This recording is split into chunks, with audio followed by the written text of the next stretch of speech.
Hi, my name is Donal Moloney. I'm an artist from Cork in Ireland, and today's date is the 22nd of July 2025. What's my background? I studied art at the Crawford College of Art and Design in Cork for my undergraduate, and then I did an MFA in painting at the Slade School of Art in London, followed by a PhD at University of the Arts London. Um, how my background impact how I see the world and how I create art. I think my background would have probably kind of subtle ways that it's probably impacted on the art I make. I think where one lives often has a subtle, the place that one lives often has a subtle impact on what you might do, what kind of images you might be drawing from. I make paintings, and I've often thought that the images that I source, almost magpie-like from different places, from the internet, from publications, uh, they've often been influenced by where I've been. So I've seen quite a big change in the work that I made when I used to live, let's say, in cities like London or Manchester or Liverpool years ago, um, where the paintings were quite kind of claustrophobic and kind of tightly knit compared to paintings I've been making in the last, say, 4 to 5 years since I moved back to Cork in Ireland,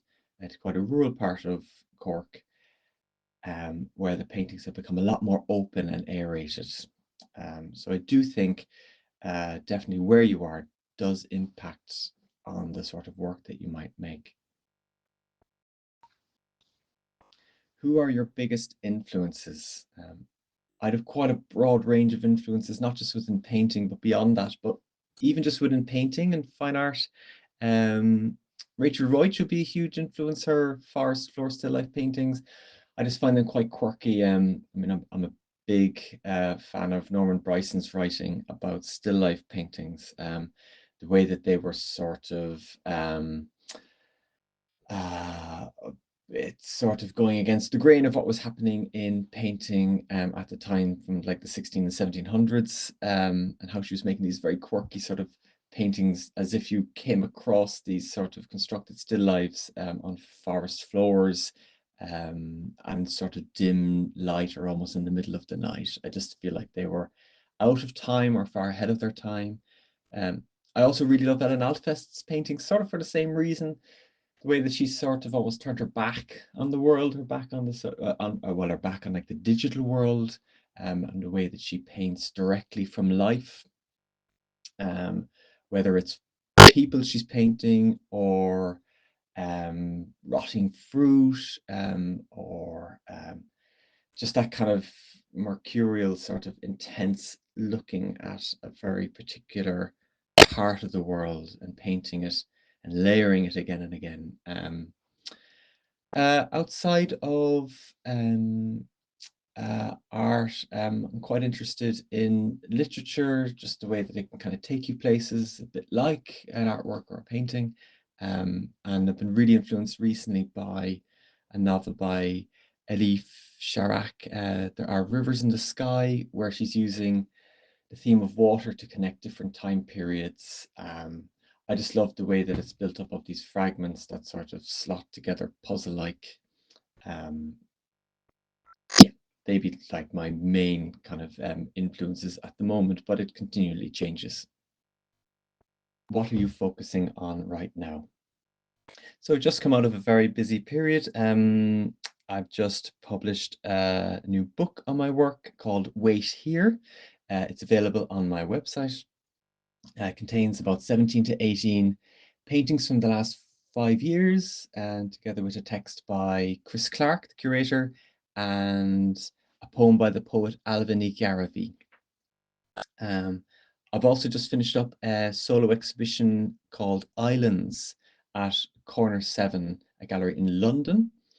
Um, both the I think what was quite interesting and maybe connects this exhibition and the publication was that there are an aspect, quite a big aspect of both of them that were like responses to my work, to basically creating new works uh, from the paintings themselves.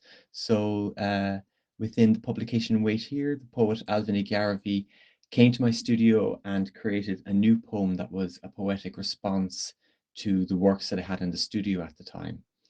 And in the exhibition Islands at Corner 7, we worked with over 100 school children, where some school children created paintings, small paintings. So school children from Drumley National School in Cork use some of the processes that I use in my paintings to create new paintings that were displayed in the gallery space alongside my own, as well as school children from schools in Camden, in London, who drew directly onto the walls. I think this was quite nice because they sort of took two aspects of my work, maybe the chance-based elements, school children in Ireland, and maybe the sort of imaginative, dream-like, explorative side to my work, almost like the doodle as a way to kind of, bring images into being. Um, so the drawing directly onto the walls became a sort of a stage set or a backdrop, and then I hung my works directly on top of their drawings. They used colored pencil directly onto the walls. Um, and I think it was just really exciting, a really exciting way to relinquish control, but also gave me, some food for thought, things I hadn't thought about before, where you can make an artwork, but that there can be these responses to it that can sort of extend it. Um, and it can also bring people into the way or, yeah, the processes that you use in your work, um, rather than it all just being optical or sort of at that kind of distance or removed that you'll get often by, by viewing artworks, but actually bringing people directly into concert with the work. So that was a wonderful surprise, both that publication and the recent exhibition that I've been working on. What is the biggest challenge of being an artist? I think besides trying to find time and space to make your work, I think one of the biggest challenges with an artist is kind of keeping things really fresh in the studio. And I think, ways around that are often, finding, materials that you can use or processes or ideas that, you haven't used before so that you can ensure that you're continually taking risks within your work. I mean, I think one of the biggest dangers can be is if you find yourself in a very comfortable position in your work, because I would see what happens then is that you end up just kind of repeating certain things that you might know will work, and that's all you're going to get is sort of predictable outcomes. Um, Now, that's not easy because it's putting you in a very uncomfortable position constantly. But I think, as someone gave me advice many years ago, it's try to find ways of being comfortable with being uncomfortable in your work. Um, and I'd say, my kind of response to that challenge is often trying to find new materials, new processes, um, new images that I can use within my work, new formats, new scales. And sometimes it can be just a very subtle difference. Sometimes for me, it can just be trying a color or almost forcing myself to use a color that I sort of irked at or just sort of, shied away from before, or a new medium I might be mixing with my paint, or coming back to something. I found I've been making for roughly 20 odd years since I was a student. And sometimes there were things that I tried out, 15 years ago that I gave up on. And it's quite nice now that you can go through old sketchbooks and realize actually that's that thing I was trying to do. I think I've got the key now to push that and open that door within my work. So sometimes it's about looking forwards and looking at things you haven't tried, and sometimes it's finding new ways to approach things that you just didn't have the way forward in before. So yeah, those that's the way I sort of approach that challenge of keeping things fresh and finding new risks, because they're the things that surprise you and um, yeah, I think kind of make you feel like your practice is kind of something that you can feed and can become far more expansive for you. What advice would you give to your younger self? I think it's quite an interesting question, quite a tricky question. What advice would you give to your younger self? If I could sit down with, my 18, 19-year-old self who's sort of beginning, in an undergraduate program on art, I would just say, you know, keep doing what you're doing in terms of I was very interested in trying out everything, every kind of material, as many processes as I could within the art school, because I knew it was a quite a unusual space, that I'd been told from people who had established, from some tutors who said, you'll never find a space like this that has printmaking, photography, and sculpture, and ceramics, and painting, and computers, and you'll never find all this under one roof again. So make use of it. Um, but what sort of advice? I guess when you're beginning to struggle with the beginnings of your work, trying to find a voice or trying to get to grips with different materials, I would just tell myself, as I'd often say to students, sometimes it's about putting in the hours and just keep doing that, but also continue to find ways to um, become obsessed with your materials, because if you're obsessed with the materials you work with and the subject matter that you're exploring and where those sort of converge, you'll that'll get you up there. That'll get you into the studio in early mornings, and that'll have you staying late. And that's what sort of builds up those hours and hours. I think one needs in order to um, find a voice, some sort of distinctive angle on those subjects and materials that you're exploring. So I think that's this sort of advice I give my younger self, is to um, continue to find ways to become really obsessed with what you're doing. And when you worry and about what you're making, and that's okay too, because you know the that's just showing that perhaps you care a huge amount about your work, and it's sort of you know just part of being an artist, that you're going to find your standard will get higher, but your ways of getting around those kind of challenges and problems that you come across in your work, you're going to get better and better at that. um, so keep going would be sort of the cliche, advice I would give to my younger self.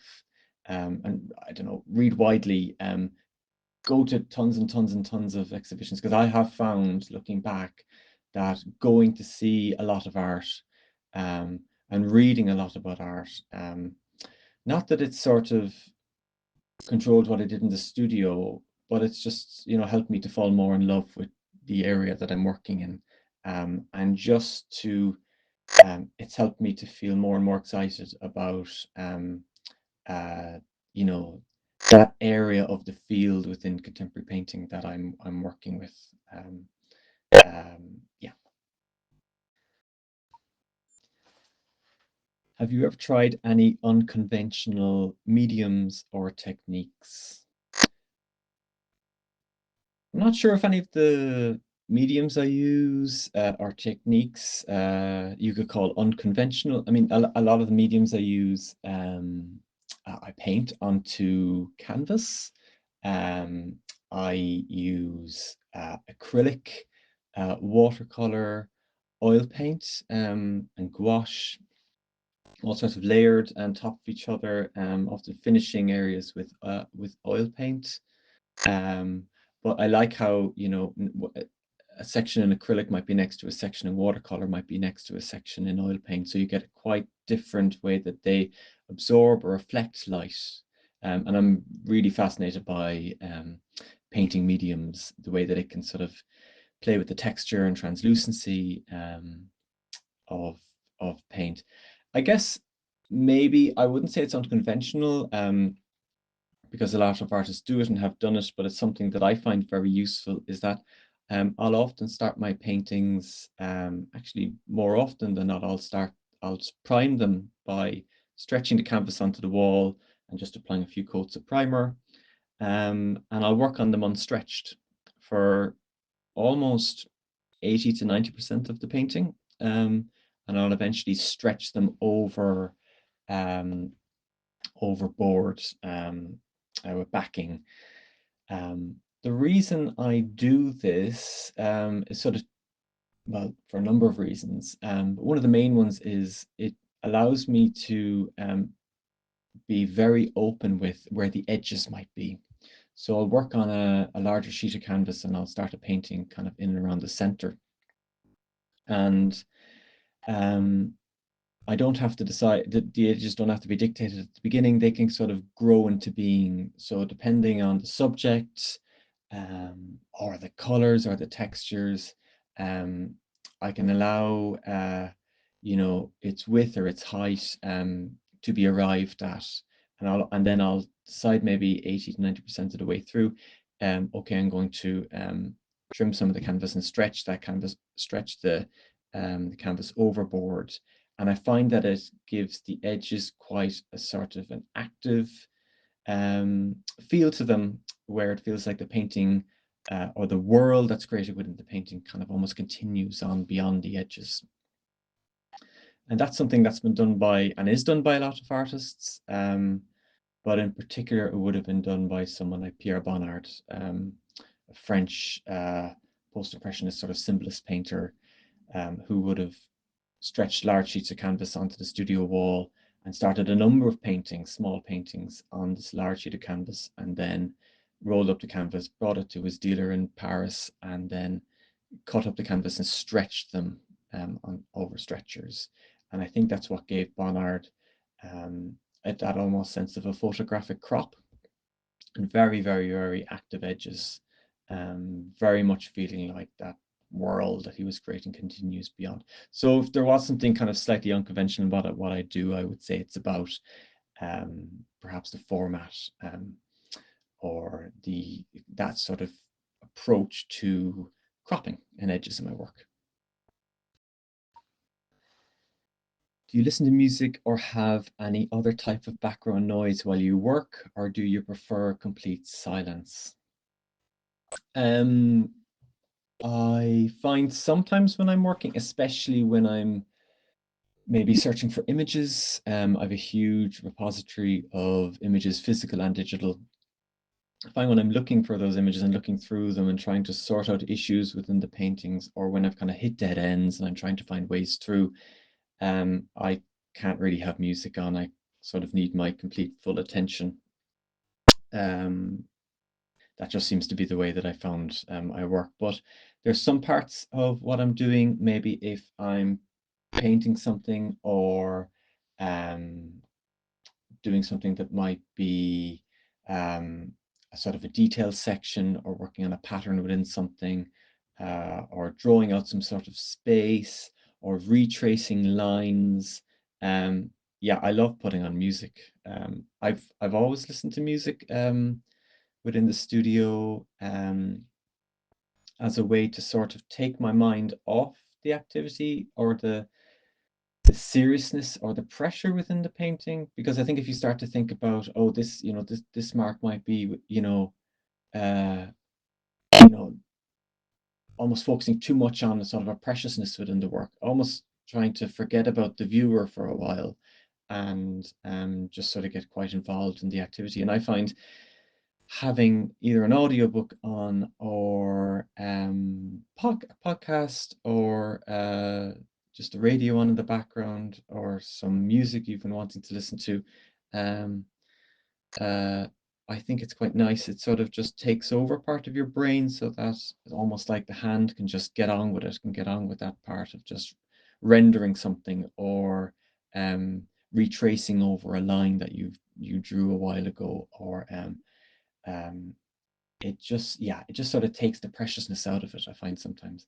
But if I'm trying to work something out, and if I'm stuck in a painting, yeah, there's no music on. I sort of uh, need a different sort of attention when I'm going through phases like that in the painting. What's the best reaction someone has had to your work? Um, I mean, I love it when people say that they can see things in the paintings that I can't see. I thought that was lovely when a lot of the school children at the recent solo exhibition I had at Corner 7 um, in London, the exhibition Islands, a lot of the children were seeing things in the work that I couldn't see. And I find that very interesting. And I get that a lot from studio visits where people are seeing things that I hadn't intended within the paintings. I think that comes from a lot of the layering that's happening in the work and where I know the particular images and the particular sources that I'm using, but when they're layered, there's something else new created, be it an atmosphere or actually be it where two images collide and it appears like a third. Um, but a very nice reaction that I had to my work. It was actually to the publication Wait Here that I recently published. That's available on my website. Someone told me that someone who got the book, they told me that they left the book on their office desk, and their partner came in to look at the book. They just picked it up and were flicking through it, and they said that they became quite emotional. And I found that quite moving. I thought that was very I guess if there is, something that I'm trying to do in the work, it's to, and I think a lot what a lot of artists are trying to do is to some way move people through the way they think, through the way they feel, through a combination of those things. But that this person who maybe didn't know my work, just by looking through images was that there was some connection made. I think that's probably the best that one can hope for because a when a particular painting, I would see from my own experience, it is this very unusual way of communicating with people. You're sort of leaving this thing, that's often silent in a space on a wall at a standard height, and somehow it is able to communicate something with someone. Maybe not something that you intended, but all the same that it has an effect on somebody. Um, and that's something I've always, uh, sought out when I'm looking at other people's work. So to have someone have that connection or sort of emotional impact that someone gets from the work, however subtle it might be, um, I think that's wonderful. And that was something that only happened a few days ago. Someone emailed me about it, and I thought that was great.